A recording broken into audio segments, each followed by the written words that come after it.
Сайн байцгаана өрх үзэгчдээ. Мандала подкастын ээлж дугаар эхэлж байна. Бид өнөөдөр хосын харилцааны сорилтууд сэдвээр ярилцгаар санхүү эдийн засгийн их сургуулийн сэтгэл судлалын техникийн ахлах багш Аганимыг студидэн ураад байна. За бидний урилгыг хүлээн авч хүрэлцэн ирсэн танд өнөөдрийн мэнд хүргэе. Баярлалаа. Баярлалаа. Танд ч гэсэн энэ өдрийн мэнд хүргэе. Сүүлийн үед сэтгэл зүйн шинжилгээ ухаан маш олон зүйлийг их нарийн төвшөнд судалдаг болжээ.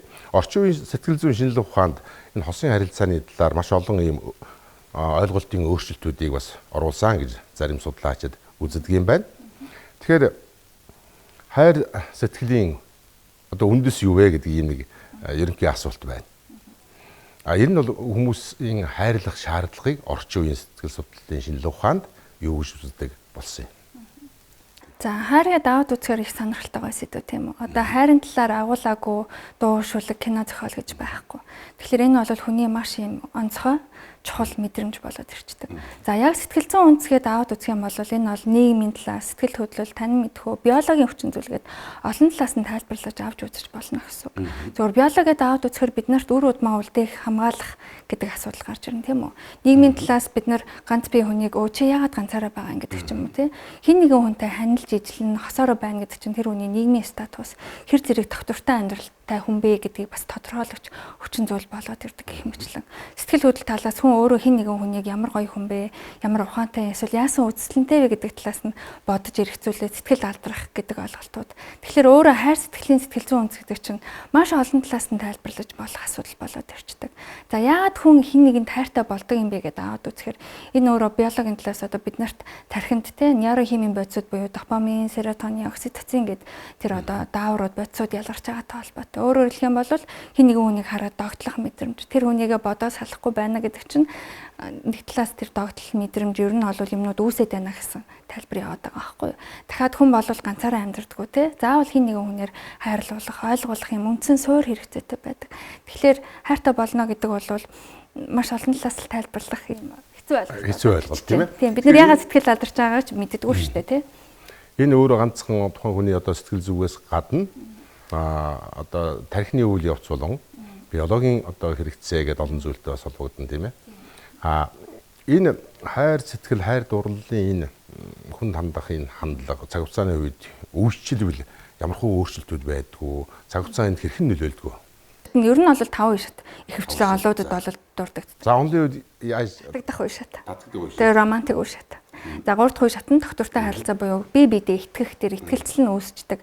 Харилцаа харьцангуй тогтвортой болоод хин энийхээ талаар одоо тэ нэг урт удаан хугацаанд тодорхой хэмжээнд нэг чи миний хажууд байна шүү гэдэг ч юм уу тийм төсөөлөл дүр зурвал гэдэг юм үүсчдэг. За 4 үе шатанд болохоор бодит байдлыг тухайн хосууд мань олж харж эхэлдэг гэж үздэг байхгүй. Өөрөөр хэлбэл нөгөө романтик үе шатсан намжаад нөгөө тархины нөгөө бодисууд чинь тэ хүчтэй илрээдсэн дааврууд нь итгэвчгээ одоо төр хугацаанд жоохон намжиж ирээд нэг 50 доктортой болоод ирнэ л дээ. Сөрөг мэдрэмжүүдийг бодитойгоор хүлээн авч дасч эхэлж байгаа гэсэн үг байхгүй. Тэгээ дасаад эхэлсэн ханаа яах вэ гэхэлэр чи ийм хүн байсан юм уу ч гэдэг юм. Эсвэл чи яагаад аварлаад байгаа гэдэг ч юм уу. Өсвөр талуудыг нь олоод харчиж байгаа гэсэн үг байхгүй. Хэрвээ тухайн хосууд харилцааны ур чадвар сайтай байх юм бол яг энэ нэг бодит байдалтай тулгарх үе шатн дээр илүү гүнзгийрээ дараачийн хайрынхаа үе шат руу ордог. Эсвэл зөрчил юмудаа сайн шийдвэрлэж чадахгүй байх юм бол хоёр тишээ болох гэдэг гэсэн. Өөрөөр хэл гэр бүл болохоос өмнө тийм жоохон салт үүснэ гэсэн. Тэгээд хамгийн сүүлд нь 5 дахь үе шатнд за би үнэхээр энэ хүнтэй хамт байх юм байна. Өөрөөр хэлбэл миний насны хань муу юм байна гэдэг ч юм уу тий. Тэр дараагийн тогтвортой удаан хугацаанд үргэлжлэх тэр хосын харилцааныхаа үе шат руу ордог гэсэн үг байх нь. За тэгэхээр эцсийн одоо үр дүн мэдээж урт удаан аз жаргалтай амьдрах бүх хүмүүсийн хэрэгцээ байна. Гэр бүл зохиож тийм ээ. За маш олон одоо хосуудын хувьд эхлэл шигээ гоё төгсгөл бас байдгүй. Эхлээд хоёлоо одоо бэрхшээлийг ярив. Салж байгаа хосуудын үндсэн шалтгаануудыг одоо хосын харилцаа судалдаг сэтгэл зүйчид юу гэж тодорхойлдог. Одоо маш олон шалтгаан байгаа нь мэдээж боловч одоо үндсэн тоомлон хэлвэл таамаглан хэлэх юм бол үнэхээр салахад зайлшгүй одоо салах ёстой шалтгаан гэхэлэр нөгөө хүчирхийллийн асуудлууд ороод ирдэг байна. Өөрөөр хэлбэл хүчирхийл гэдэг ойлголт чинь яг 4 үндсэн хэлбэртэй байдаг. Одоо оюун санааны хүчирхийллийн хэлбэр гэж байна тий. За чиний мундаг гэж юу байсан? Эсвэл чи зөвхөн гэртээ байж гэдэг юм уу? Тэр хүнийг өөрийнх нь үнэлэмжийг нь доошоо ортолно бодоо тий.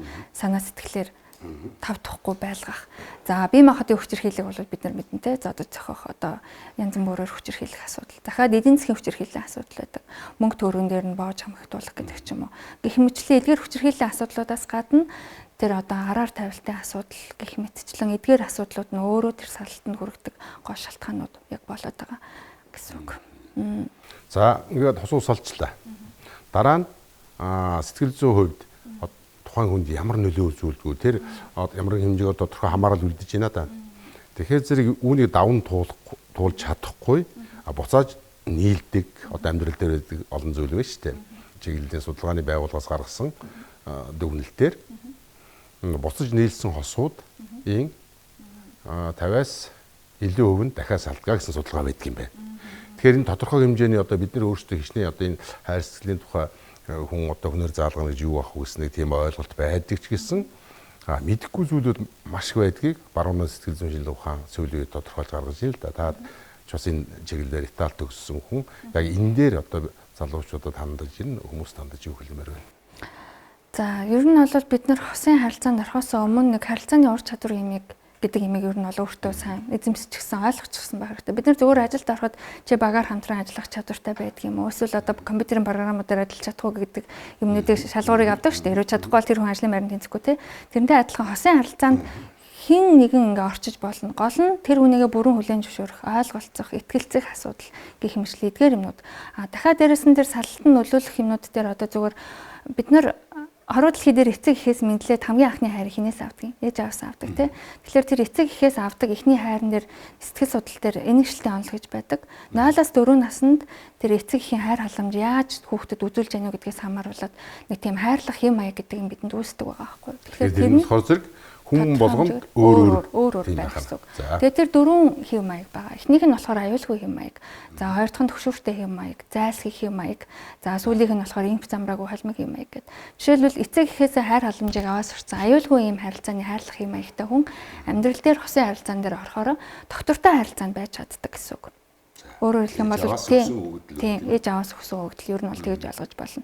За хоёр дахь нь төвшөртэй юм аа гэсэн шүү дээ. Тэр чинь намайг хагуу хайрлах болов хайрлагдахгүй байхдаа гэсэн айц тэр хүн дээр байгаад байна гэсэн үг байхгүй. Өөрөөр хэл төвшөөд зомноод байна гэсэн үг байна тийм.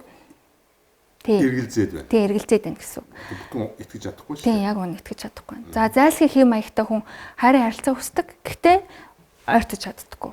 Өөрөөр хэлбэл гүнзгий яг тэр хариуцлага өгүүлээгээ ч юм уу хосоо бүрэн дүүрэн хайрлаж чаддаггүй. Өөрөөр хэлбэл хайрлахаасаа зайлсхийгээд байна гэсэн үг байгаа байхгүй. За хамгийн сүүлийнх нь нөгөө инф замбраагүй юм аа гэсэн шүү дээ тий. Бас л хайрын харилцаан дээр идэвхтэй доктортой харилцаж чаддаггүй гэсэн. Тэгэхээр ерөөсөө бид нар үр хүүхдүүдэд сайн хүмүүжүүлэх, тэдэндээ зөв хайр, зөв үлгэр дуурай үзүүлэх нь эргээгээд хүүхдүүдийнхээ ирээдүйн тэр амьдрал ах бүх юмд нь нөлөөлөх хүчин зүйл болчих чинь гэсэн.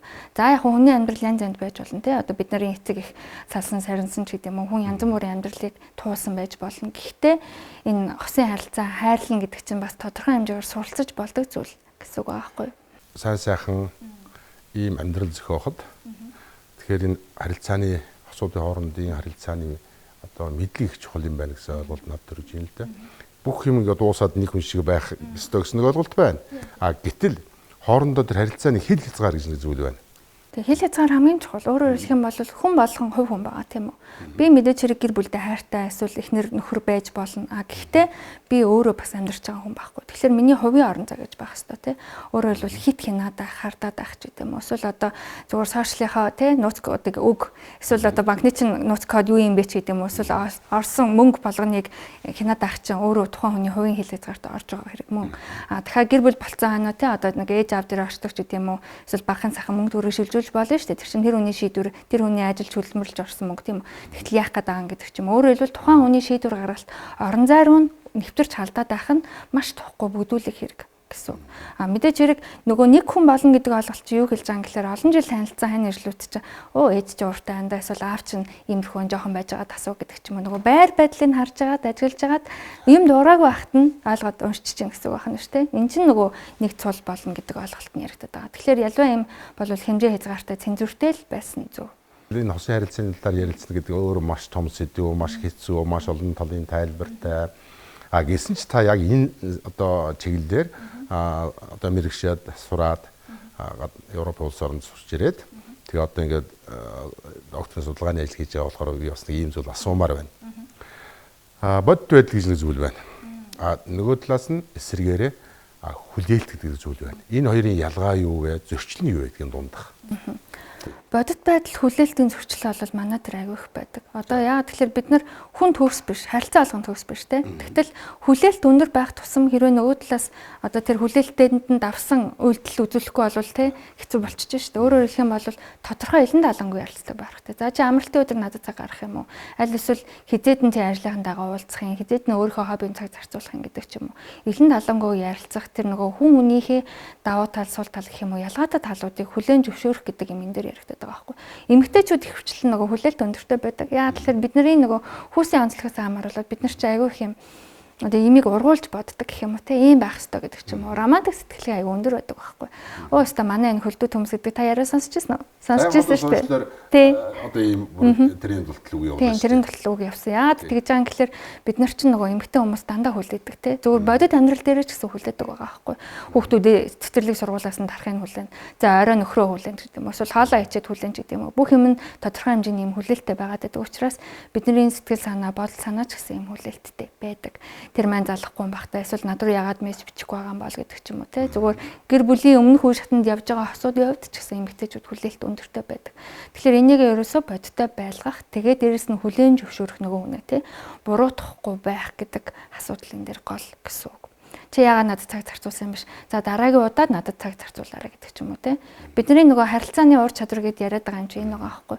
Чи тэгсэн чи ингэсэн байна гэд нөгөө үнэ яриад тахлаар энэ буруутгсан мэдрэмж тэр хүн авах уу? Аавна шүү дээ те. Тэгтэл надад ингэж санагдлаа, би ингэж бодож байна гэдэг ч юм уу. Эвтэйхэн ярих юм бол ондоо гэсэн үг. За монголчуудын хувьд болохоор бас их онцлог. Зарим тохиолдолд хоорондоо огт танихгүй хүмүүсийг одоо суулгачдаг. Сүйд тавьдаг. За тэгэхээр энэ хүн ийм жилтэй хүн, одоо ийм удам ухсаатай хүн, за тэр хүн маань тийм жилтэй хүн, ийм удам ухсаатай хүн эсвэл одоо эцгийнхээ бид нар таньдаг шиг юм олон одоо шалтгаанууд тэгээд ёс соншилтой холбоотой зүйлүүд яригдана л да энэ дээр. Тэгэхээр эндээс бас нэг судалгаа байна. Одоо судалгаанд хоёулаа төсч яриа л да. Ягаад тэгэхээр өөр битээр чих тийм хүн болгоны одоо мэдих хүн болгон өөр өөртөө тийм эзэн байх юмны тухай ярьж байгаа учраас заавал тийм байх албатай гэж ярихад бас хэцүү байгаа шүү дээ. Тэгэхээр тэр сая ярьдаг ийм зүйл дээр бас хүмүүс судалгаа хийсэн байна. Тэгэхээр зэрэг тэнд суусан хүмүүсийн одоо харьцангуй тэр нь бол их тийм нэлээд хэдэн жилийн цаг хугацааны өмнөх тийм судалгаанууд салалт ерөөсө бага байсан байна гэж. Тэгэхээр зэрэг та гэж судлаач тэнийг яаж үздэг юм? Яг одоо өнгөн цүү гэдэг ч юм уу те сүү тавих хэслийг таарч байна. Одоо орчин цагт өнөө цагийн залуучууд бол тэгээд зөөхө болчихсон. Ягаад тухайн үед салалт бага байсан бэ гэхээр олон нөлөөлөгч хүчин зүйлсүүд байж болно. Та дөрөв хэллээ шүү дээ эцэг хийн таньдаг ч гэдэг юм уу нэг удам ухсааг нь харсан гэдэг учраас өөрөөр хэлэх юм бол удам ухсаа гэдэг чи одоо орчин үед ойлголт нь буруу болчиход биш. Баян хүн юм уу гэдэг ч юм уу те нөгөө залуучууд өөрөөр ойлгодог. Тэгтэл төлөвшил нь ямар юм? Хүн чанар нь ямар юм? Хүн сайтай хүн юм уу гэдэг ч юм уу. Өөрөөр хэлбэл эцэг их нь бид нар мэдж байгаа бол хүүхдээ яг л ингэж хүмүүжүүлсэн байх ёстой гэдэг талаас нь бид нар итгэж найдаад тухайн үед бол суулгадаг байсан байна. Тэгээд тэр он цагийн үед одоо тэр салалт гэдэг асуудал бол тодорхой хэмжээнд одоо бага байх нь угаасаа одоо ойлгомжтой гэх юм уу тийм үү.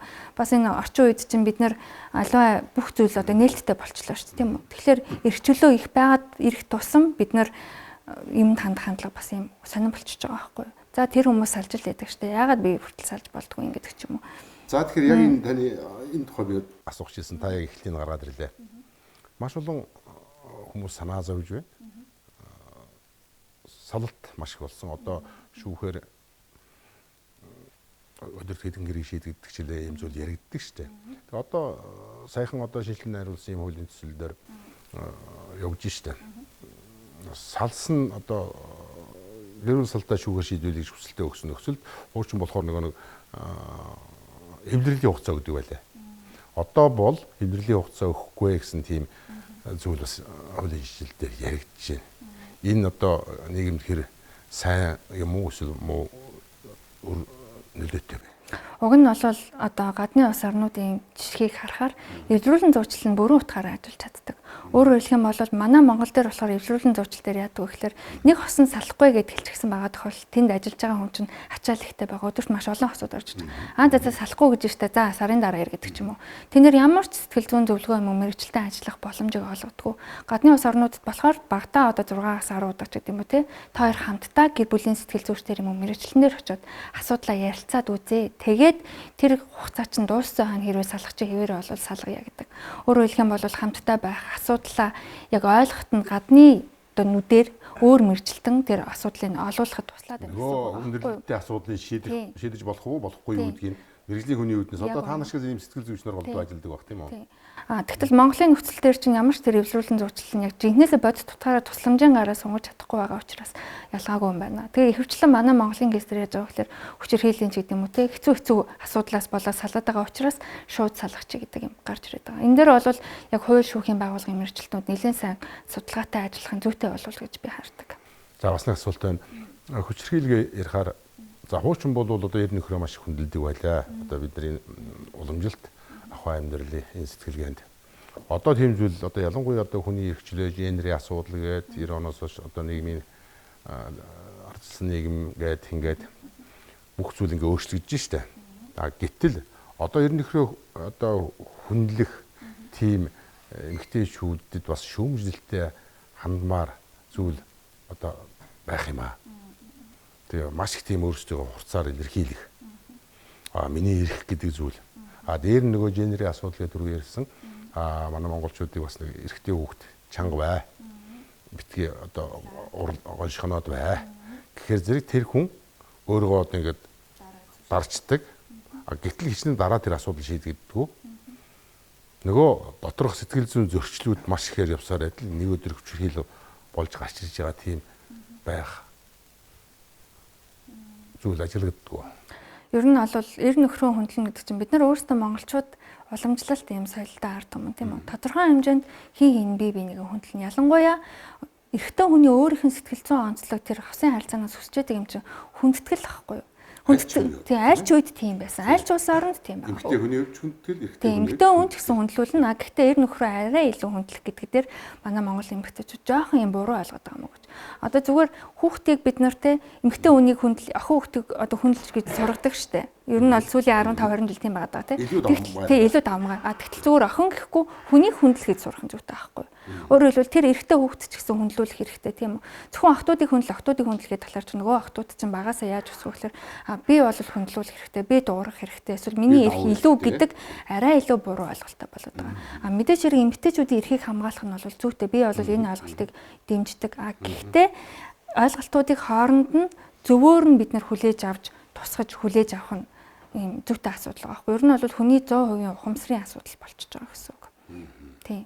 Одоо эр нөхрөө хүндлэхгүй бол тэр гэр бүл ер нь бол удаан хугацаанд доктортой сайхан байх. Яг нь нөхөр бол гэр орны ажилд тусалж болно, хоол унд хийж болно. Гэхдээ дийлэнх тохиолдолд одоо эмэгтэй хүн арай жоохон илүү хүчил зүтгэл гаргана. Гэхдээ энийг одоо нөгөө манай эмэгтэйчүүд үзэх сонсогч нар буруугаар ойлгох бай тээ. Одоо энэ яг судалгааны онлын хувьд юм байдаг юм байна гэдэг нь одоо та тэр ярих хэрэгтэй асуудал. Гэхдээ та ганц та тэр чирэг үз. Ер нь бол маш олон хүмүүс бас сүүлийн үед дан ганц эмэгтэйчүүдийн эрх гэдэг нь өөрөө эрсдэлтэй юм байна. Агшнын тэрийг үүсгээгүйч гэсэн гэдэг зүйл дээр бас санал нэгдэж гэнэ гэж би харддаг. Энэ талаар та илүү тодорхойлбол юу гэж хэлэх вэ?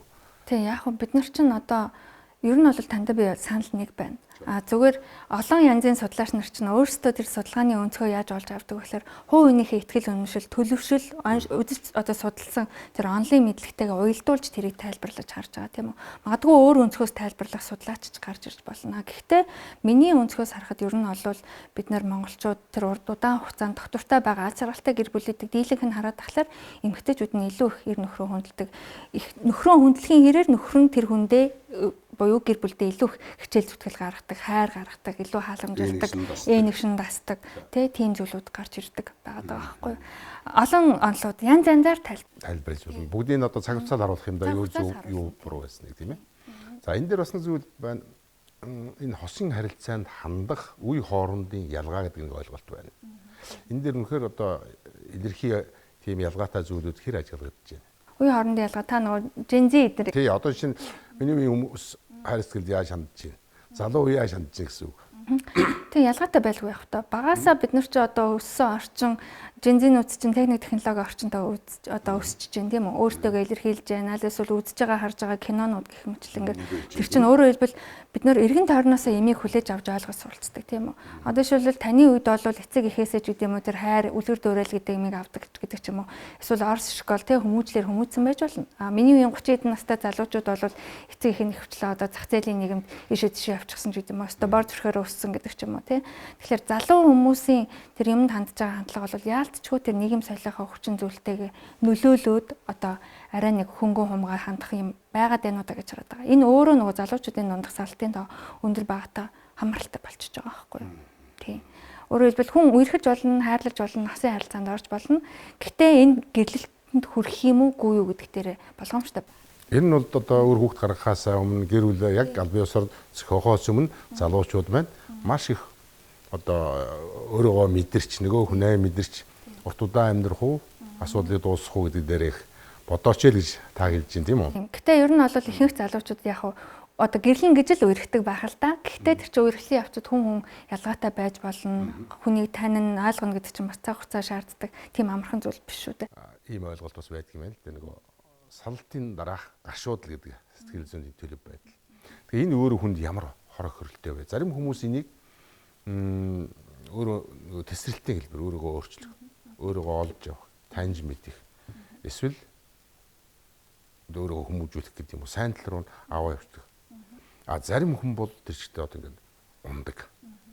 Тэгээ энэ мэдээж яг хувь хүний нөгөө хосын харилцаагаас үүссэн сэтгэл зүйн одоо төлөв байдлыг үргэлжлэл яваад нь штэ. Та сая ярьлаа хосын харилцаанд байж байгаа сасны дараа гашуудл гэж тэ. Яг энийг тайлбарласан судалгааны чиглэл онол нь Эрдэмтэн Элизабет Kubler-Ross гэдэг ер нь бол гашуудлын үе шатыг л авч үзсэн эрдэмтэн л тэ. Энтэй уялдуулаад бид нар хин нэгэн хүнээс салж яана гэдэг чинь хайртай дотны хүний алдсантай адилхан хэмжээний тэр сэтгэл хөдлөлийн гүн мэдрэмжийг тэр хүн төрүүлж гин гэсэн үг байхгүй. Хамгийн ихэнд яадаг вэ гэхээр хүн эхлээд үгүйсгдэг. Өөрөөр хэлбэл за эргээд ирэндээ бид хоёр нийлэндэ гэдэг ч юм. Эсвэл энэ үнэн биш байх гэдэг ч юм уу тий. Өөрөөр хэлбэл үгүйсгээд байна гэсэн. За дараа нь тодорхой цаг хугацаа ч гэдэг юм уу одоо үеийн өнгөрсний дараагаар тэр хүн бухимдаж эхэлдэг. Өөрөөр хэлбэл сэтгэл хөдлөл савлгаатай болно гэсэн. Энэ нэг тодорхой үе шатуудыг туулдаг. Тэгээ үе шатуудыг туулна гэсэн. Уурлаж болно, гуниглаж болно, айцын мэдрэмж авч болно тий. Би ингээд орхигдчихж байгаа юм уу? Одоо миний насан дээр дахиад намайг хайрлах хүн гарч ирэх болов гэдэг ч юм уу. Хүн болгоны кейс жоондоо байгаа тийм үү? Эсвэл одоо гуниглах, гутрах. За эсвэл генет одоо ингээд өөр болох гэх мэтлэн сэтгэл хөдлөл өөрөө савлгаатай болоод ирдэг. За дараагийн үе шат нь болохоор нэг юм нэр нь бол хилцээ гэж байгаа. Хилцээ. Би ингүүл тэр хүн эргээд ирэх байх. Эсвэл тэр тэгчих юм бол бид хоёрын амьдрал болно болчондоо гэсэн тэр эргэцүүлэл буюу буцаах тэр нэг мэдрэмжийн асуудал яваад байна. Тийм өөрөөр хэлбэл салцнаасаа хойш найдлага хүлээлт явагдаад байна гэсэн үг. За энэ бол хэсэгтээ ингэ явж байна. За энэний дараа дөрөвдүгээрт нь хүн гуниглж эхэлдэг буюу хоосорсон мэдрэмж авч эхэлж байна гэсэн үг байхгүй. Өөрөөр хэлбэл бүрэн утгаараа би нэрээ салцсан юм байна штэ гэж бодож эргэцүүлж эхэлж байгаа. За тэгээ хамгийн сүүлд нь хүлээн зөвшөөрөх буюу за энэ бол салт байсан юм байна. За би эндээс ийм зүйлийг ойлгож авлаа. Хосын харилцаа гэдэг чинь энэ юм байна. Одоо өөрөөр хэлэх юм бол өөрийгөө буруутгах ч гэдэг юм уу тэдгээр асуудлуудаа бүрэн хүлээн зөвшөөрөөд буруутгахаа болж гин гэсэн үг байхгүй. Хүн болгоны кейс ондоо л да. Ер нь бол хосын харилцаа чинь дан ганц хүний харилцаа биш шүү дээ. Хоёр хүн явж байгаа тийм. Тэгэхээр тэр салтан дээр хоёулаа нөлөөсөн л байж таараа гэдгийг. За бас нэг ийм ойлголт байдаг юм байна гэж би бодсон. Чөлөөлөгдөх мэдрэмж гэж. Тэр үнэхээр одоо салах ёстой болоо салсны дараа одоо хин хинээ 50 орчин гэсэн үг юу гэсэн үг. Тийм одоо кейс болгоно ч ондоо байгаа штэ. Үнэхээр одоо зоодчнүүдэд салсан уу аль эсвэл одоо бүр асуудал хүндрээд салсан уу гэдэг ч юм уу тий. Салтын шалтгаанууд ч өөр ялгаатай байгаа. Хөвчлэн одоо хүчирхийллийн харилцаа гэдэг юм уу токсик гэдэг нэг нэршлэн тий. Токсик харилцаанд удаан хугацаанд байсны дараа хүн нөгөө амар амгалан болоод ирэнгүүт тэр чөлөөлөгдсөн гэдэг мэдрэмжийг мэдэрч байгаа байхгүй. Гэр орны сайхан амар амгалан тайван нөгөө өглөөдөөс ихнэр байхгүй гэдэг ч юм уу тий. Эсвэл нөгөө ихнэр чинь хизээ шүн ирэх бол одоо арх угаад ирсэн байх болов гэдэг ч юм уу тэр айдас тэр нэг санаа зовнил хүлээлттэй холбоотой юмнууд чинь байхгүй болоод ирэхээр чөлөөлөгдчихэж байна гэсэн үг байна. За магадгүй ойлоо энэ тухай ярьснаар хүмүүсийг одоо болохгүй салаа гэж уриалж байгаа юм биш ч гэсэн маш олон одоо осууд харилцаа өөр их нандин томьёолж тодорхойлохын аргагүй байдаг учраас учир шалтгааныг мэдрэх гэдэг нэг ойлголт. Хоёрдугаарт нь мэдэх, гуравдугаарт нь зөв тийш залах гэсэн юм бас ойлголт суур ойлголтууд байна шүү дээ. Тэгэхээр одоо та бүхэн үзүүлж байгаа маш олон үзэгчид ялангуяа гэр бүл зохиох уу, зохиохгүй байх уу, эргэж нөхөрлөж байгаа эсвэл гэр бүл болцсон ч гэсэн ямар нэгэн одоо сорилтуу тулгарсан яхаа мэдгүй байсан юм гэр бүлүүд байж болох юм. Тэгээ энэ хүмүүс тандаад бас яг хичнээн залуу хүн ч гэсэн одоо өндөр зэрэглэлийн сургуульд одоо ингээд суралцаад ирсэн хүний хувьд дээр нь Монгол орчинд биш, Европын орчинд ингээд олон талаас нь энэ хосын харилцаа маш эмзэг юм шүү гэдгийг одоо бид нар бол нэг тоодгүй байсан шүү дээ.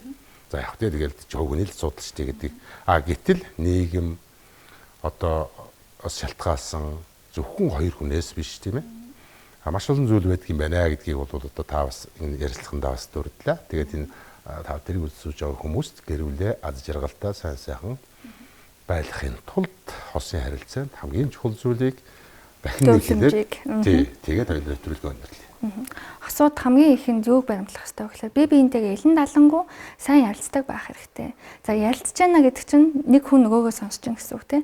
Дийлэн хосуудын гаргадаг алдаа нь хүнийг нөгөө сонсож чаддаггүй. Бошор хүн яриаг нь таслах гэдэг юм ярих гэдэг. Өөрөөр хэлбэл нэг хүн ярьж байна гэдэг чинь бодлоо мэдрэмжээ хэлж штэ. Тэгтэл би ингэж хэлэндээ би ингэж асуундаа гэж сонсох гэдэг гэсэн үг. Тэгэхээр харилцааны ур чадвар гэдэг юм ойлгоё. Дээрэс нь дахиад хосын харилцаа өөрөө дандаа ажиглалтай байхгүй тий хэцүү асуудлууд гарч ирдэг. Тэр үедээ хоорондоо үнэхээр ярилцаад дийлэхгүй бол мэрэгчлэнгээс зөвлөгөө авдаг байгаарай. Өөрөөр хэлэх юм бол дийлэнх тохиолдол манай Монголын кейс дээр одоо салцсан гэх юм асуудлууд хүндэрсэн хойноос сэтгэл зүйч мэрэгчлэнээр очдог. Тэгтэл бэрхшээлтэй байгаа гэдгээ мэдж байгаа тохиолдолд яагаад өмнө бид нар урьдчилан хэрэглээд очиж болохгүй гэж гэдэг имийг л хэлмээр.